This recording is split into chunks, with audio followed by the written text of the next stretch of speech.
Hello and welcome everyone to the Marr Show. When I originally started talking about the Neptunia franchise here on the Marr Show, I was originally going to play through all the games in the chronological order to their release dates in North America.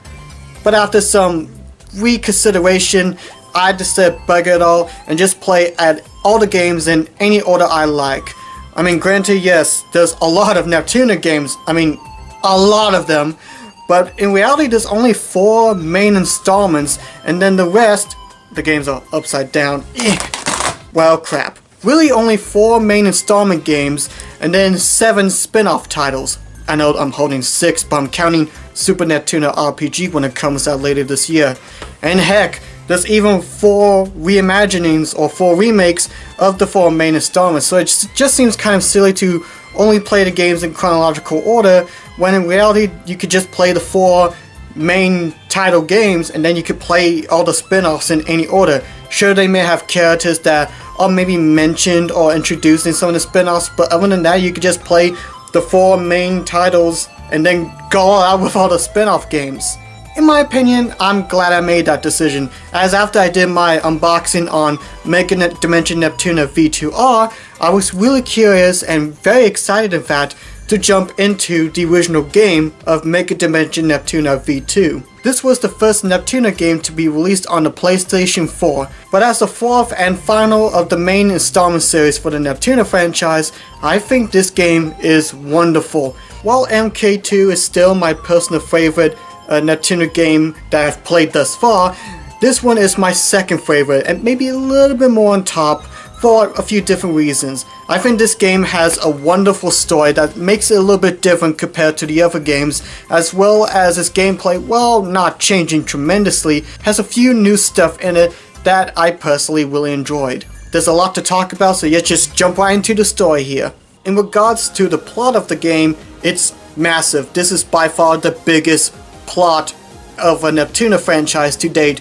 The game is split up into 3 different story arcs. Originally in development, the game was going to be split into 3 separate games, but then they decided to just pack it into one major gaming package. So I'm going to try my best not to spoil too much of the game, but try to give a brief summary to each story arc of Megadimension Neptunia V2. Starting out in Zero Dimension Neptunia Z, Twilight of the Desperate CPU.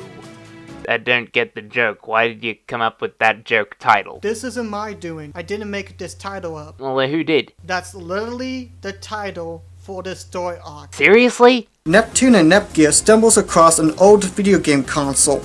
After repairing it a bit, the console teleports Neptunia Nepgear into the Zero Dimension, a dimension on its last legs that is being attacked by a giant entity called the Dark CPU. All the humans in the world are deceased, with the only human being Uzume, who happens to be the only CPU left in Zero Dimension. Together, the 2 CPUs of Hyperdimension join to help Uzume to defeat the giant beast and get back to the home dimension. Most of the game focuses more on Uzume and the Zero Dimension and what has happened and how Neptune and Nepgear are gonna try to save this dimension that is on the brink of destruction a bit. And while Uzume and the Zero Dimension are the main focus, there's a lot more that goes around. For example, once Nepgear and Neptune goes back home in Hyperdimension Neptunia G, the Golden Leaders, reconstructors of Gamindustry. Did I say that right? Gamindustry?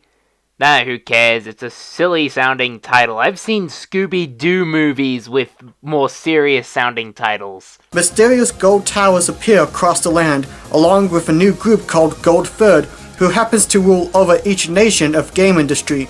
Plus, no one remembers any of the main CPUs or even the CPU candidates, and there's a lot of new villains that are introduced that makes this feel like a much bigger threat is looming over game industry, along with the fact that they're trying to take over Zero Dimension and all that. It gets really crazy, and it all ties up into the last story arc, Heart Dimension Neptunia H, Trilogy Final, Into Legend. Okay, what is up with these titles? You know what, screw this. I'm gonna go watch some Thomas the Tank Engine. So yeah, there's a lot of stuff that goes into Megadimension Neptunia V2, and while the writing is still that peppy, upbeat, fourth wall breaking, mentioning video game references left to right. This has a very pretty heavy emphasis on like there's a major threat going on in game industry. Not saying it wasn't like that before. In fact, MK2 was probably the only game that made you really feel nervous about the characters and wondering how they're gonna stop the deity of sin from bringing back Alfor.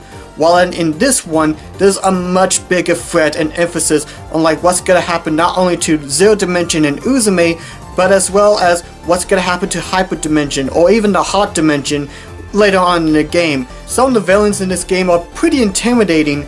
Well, not so much this guy here, but there are some villains in this game, especially later on in the Hot Dimension story arc, that makes it very gripping and you get so nervous and the tension just rises as to what's gonna happen to everyone. In fact, out of all the new characters, Uzume is one of my favorites that has been introduced. Being very cool, or at least wanting to look cool in front of everybody, as well as being very helpful and wanting to try to stand up for Zero Dimension. I mean, yes, the dimension itself is crumbling. She's the only human left with only being friends with monsters and a fish with a face. For Uzume, for her wanting to stand up for this dimension on its last legs and wanting to try to rekindle it, makes you really root on for Uzume to try to stop the dark CPU so that way she could try to bring this dimension back from destruction. Heck, Nepgear even invites Uzume to come back home to her dimension when all of this is said and done.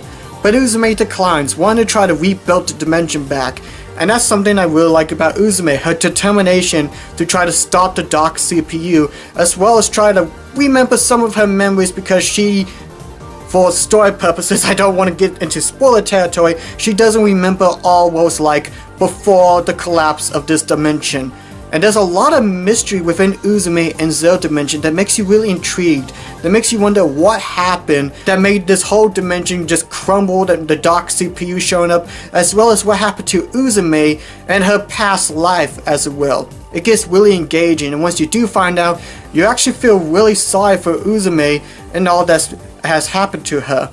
And then the last thing I want to talk about Uzume is with her CPU form, Orange Heart. Unlike Neptune and Plutia, where when they transform into their CPU forms, their personality change, with Orange Heart, that's literally Uzume's personality. Before all of this has happened, her personality was just like Orange Heart, where she acts all, well, I guess I want to say girly instead of tomboy-like, and just want to have all positive vibes and everything.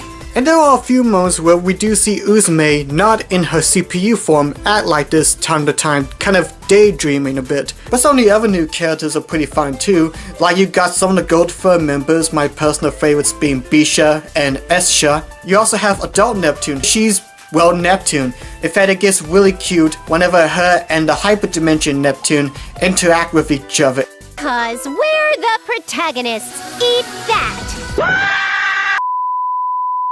In my opinion, I think the newer cast that were introduced in this game stand out even more than in Victory. I mean, yes, I do like Plutia and Ray Wrights, but there was a few other characters that were introduced in Victory, such as Mr. Bad and then Coffee Paste, that I think weren't exactly that left a mark in terms of characterization. Not horrible, but just didn't last a huge impact in terms of strong character interactions, or even a stronger character for that matter. For here, every new cast member that was introduced really left a mark, and I really enjoyed all of them. And it's still that great writing that I think makes this probably my favorite story. Well, I still liked it MK2, but then again, that one had a lot of major improvements compared to the first game, so I kind of high that story a bit more, especially with the growth of the CPU candidates. But this is probably second to my first favorite story arc in regards to my favorite Neptunia plot.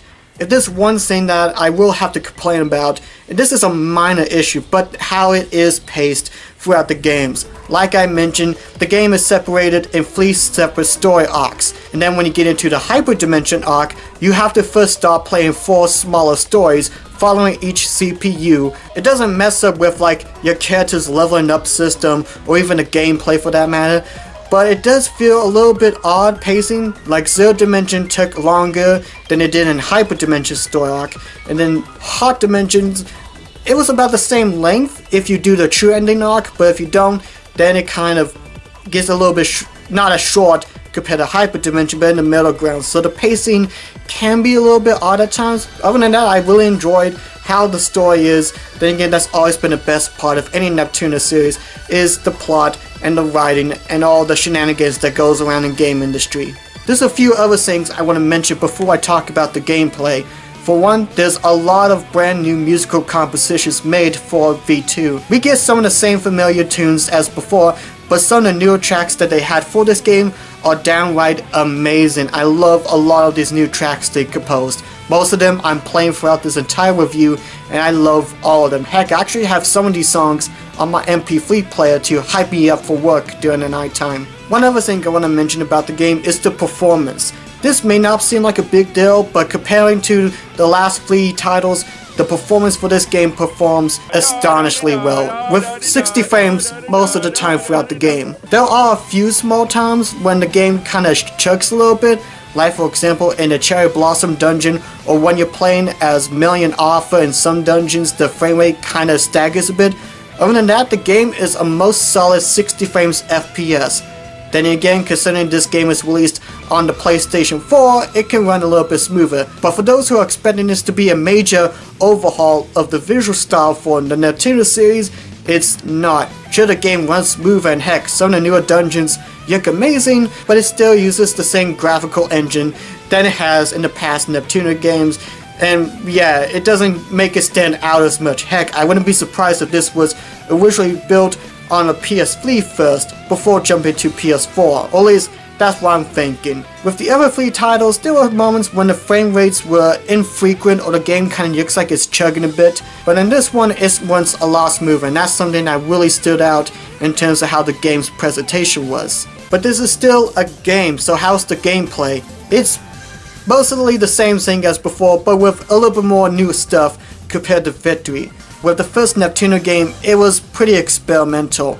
While the gameplay had a start-out basis, it was very slow and clunky and it didn't really capture my interest that much. MK2, the reason why I like it so much was that it was such a major upgrade compared to the first game. The battles were a lot more engaging, the gameplay itself wasn't as slow compared to the first one, and all around a lot of new stuff they added, such as the newer quest and all that, made it a lot more fun to explore around game industry and the dungeons compared to the first one. Victory, while I still liked the game, didn't really do that much in terms of changing the gameplay department. Sure, you had the scout system, and then the Nep station between each chapter. Other than that, it didn't really do that much in terms of bringing new stuff in the Neptunia franchise. As for V2, it still has the same gameplay combat system, and going around dungeons looks the same as it has in the other games, but there's some more new stuff added in this one that I do like the investments. In investments, you put in credits that you earn to improve your nation. You can improve not just Planetoon, but Last Station, Lowy, Leanbox, all the other stuff. And in investments, you could do 3 different stuff to help level up a certain nation. For example, if you level up commerce, you can unlock new items in the shop. Investing in industrial can get you new item development kits to, well, make. And then my personal favorite one that I really appreciate is public relations. This one increases your shares and increases them a lot. In the past Neptunia games, the only way to increase a nation's shares is by doing quests for the guild. This works and it's kind of fun.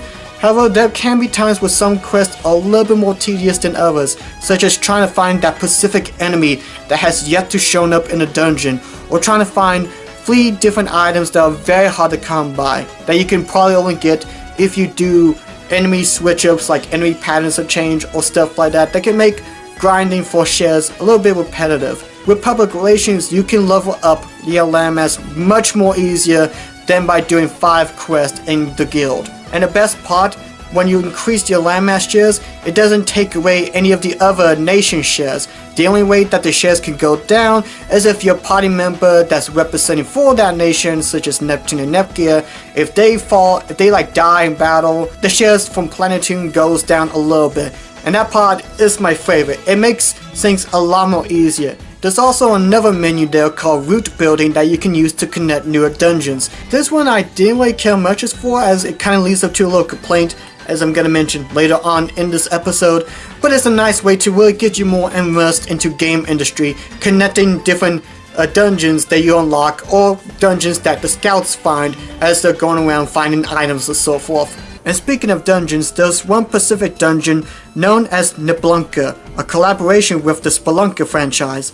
I sadly have not played the Spelunker series, but it looks interesting and fun, plus it's free on the PS4 to download. And this dungeon plays very similarly with Spelunker, having most of the same rule set as in the Spelunker franchise. I didn't play this one as much. I know you could get some really awesome items in this dungeon, but I wasn't really that good with the dungeon, so I pretty much sent scouts in the Nebulunka to get. And then one thing I don't really care much for is that when you die in the Nebulunka, you have to go back to the main menu and then restart your save file. That gets kinda old a bit. Traveling around dungeons is about the same as before, jumping and all that, but what about battle? It's still the same combat system as is in with MK2 and Victory. There may be a few small little changes here and there, but other than that, it's the same thing. But there is some new additions to the combat system, such as formation skills.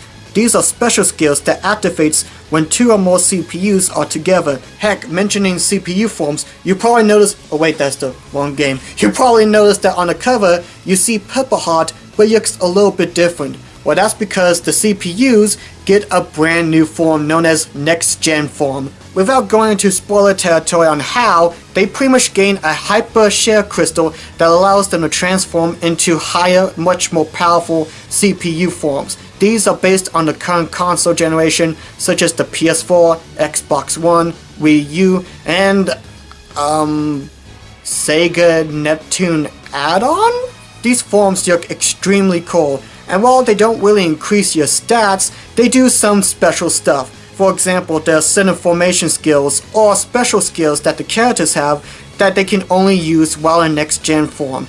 They don't also need to take so much SP to use their skills. The strength is increased a little bit, but yeah, they're awesome. I love the next gen forms. And then the last kind of change in terms of the combat system is regarding the dark CPUs. You do fight these giant CPU forms, but how do you go by fighting this gigantic dark CPU when you're only a little baby?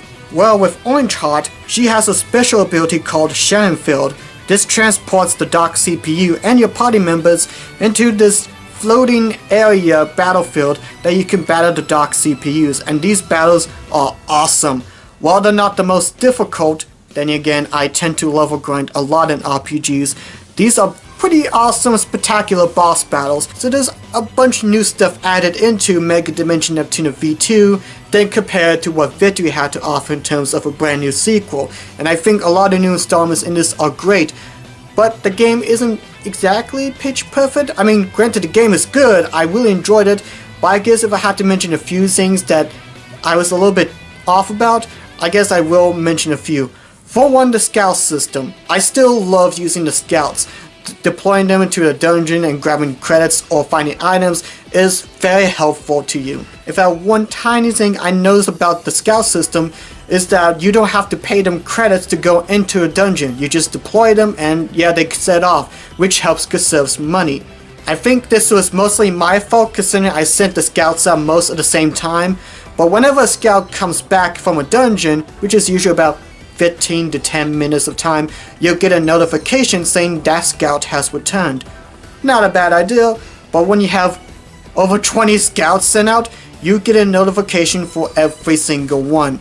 And while the sound effect isn't annoying, it's not like a giant beeping foghorn or anything like that, but it does get annoying when you're like going through an epic boss battle or watching an emotional cutscene and then do just pops up. So that gets a little bit annoying, but I think it was mostly my fault for sending out the scouts at the same time. Another minor thing is that I was expecting a little bit more different stuff in this title. I wasn't expecting to be completely rebuilt gameplay overall, but for it being the next gen Neptunia game, I was expecting maybe a little more different changes, maybe like a different art style, not drastically different, mind you know, but like maybe make it to where I wasn't thinking this could have been easily played on a PS3 or something like that. I mean, yes, I appreciate that the game runs a lot smoother than the last 3 titles, and while I do like some of the changes they did, I don't think there was a whole lot of major innovation for it being the next-gen title.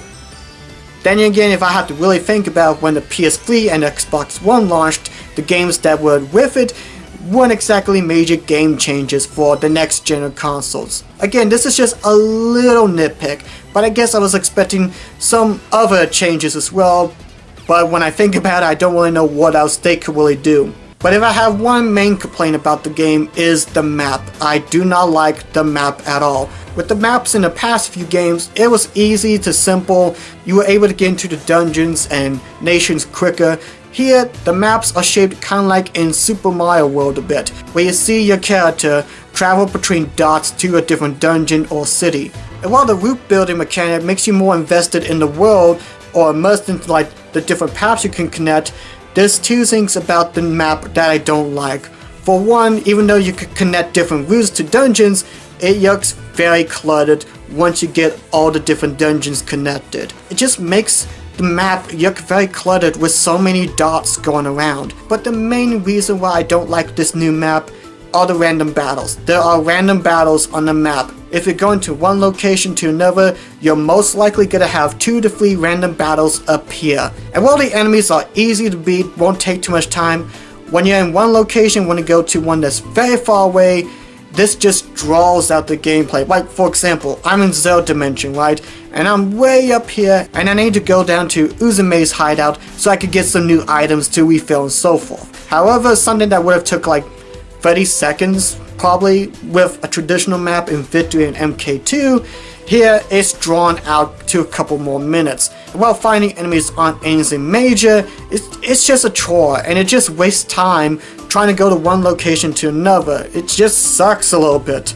But this is all fixed once you do your first playthrough. Once you get done with your first playthrough and you go back for New Game Plus, there's a few little kinks or flags you get that makes your journey a lot more quicker, such as running across dungeons much more faster, maybe jumping a little bit higher, and then my favorite one being you can go across the whole map without having to encounter a random battle. I like that a lot, but again, that's like only once you complete your first playthrough. Getting the true ending in this one was very easy to do. There is like maybe one little bump that you might come across that's about Time Pacific Quest. I'm not going to try to spoil too much, but rest assured, after that Time Pacific Quest for one part of the game, getting the rest of the true ending requirements is very, very easy. And that was my review of Megadimension Neptunia V2, and how is it overall? I really enjoyed it. It was really good. While it may not be a major innovation to the main Neptunia franchise, I did like a lot of the changes that they did, such as the investments. Some of the new battle mechanics are pretty interesting, and the game runs smooth as butter. And the story itself, I really enjoyed. I love finding out all about Zero Dimension and Uzume, getting invested in that. The writing is always the best part, and seeing some new cast members such as the Goldthird and Adult Neptune and all that was a fun treat, and I really enjoyed the story for this one. There are a few nitpicks if you had with the game, such as the map. I didn't like how the map layout was with the random battles and all. The scout notifications, but that was supposed to be my fault. And I guess I was probably expecting a bit too much from this one. Like, I wasn't expecting it to be Breath of the Wild or anything in terms of the new console generation, but I guess I was expecting just a little bit more newer stuff added in for this one, I guess. Although, to be fair, looking back now, it's really hard to choose my favorite Neptunia game out of these. I love MK2 because of all the major improvements. I love the story with following the CPU candidates. But again, this one is really, I just love both. It's gonna be really hard. Maybe one day when I do my official top 10 Neptunia games, it'll probably change, but still, I love both of them equally. And once again, this is the last main course Neptunia franchise, with the rest being spin-off titles. I am curious as to if they are gonna do a 5th title in particular. I'm sure there may be a few stuff that could change, or some new add-ons, or what new type of stories they can do, because I really loved how this game ended and went out with the story, even though the pacing was a little bit off at times. But I am curious as to when we will get that 5th main installment. I believe it can happen, just maybe in the near future, or maybe when we get the PS5 in 2021. And that's all the time we have for today, folks. So if you would like to leave your thoughts on today's game, just comment below. And you can get Megadimension Neptunia V2 very easily. I think they did cut the price down a little bit because this year we got in Megadimension Neptunia V2. I haven't looked up all the new stuff that was different from this compared to the original, but I know that they changed the combat system a little bit, and like the title says, there's a virtual reality mode where you can interact with the 4 goddesses along with adult Neptune. I have decided that after I get done playing for all the spin-off games, I will jump into the Rebuff series as well as V2R, but until then, it'll be a little bit. I'm not expecting a whole lot of major changes, but we'll have to wait and see what happens. And hey, now that I finally broke my rule of playing all the Neptunia games in chronological order, I can now play through all the spin-off games in any order I like, which is good because I want to really play this one so bad. I've been waiting since October to finally get my hands on this, and now I'm gonna play it next, right now probably. And hey, maybe after 4 Goddesses Online, if there's another Neptunia game you want me to cover, let me know and I will be happy to play it, even though I still need to get a PSV TV, Vita, TVI, whatever. I still have yet to get it, and it's raising price, but we'll just have to wait and see. So thank you guys for watching this, God bless you, and I will see you guys on the next Del Mar Show episode. Bye bye!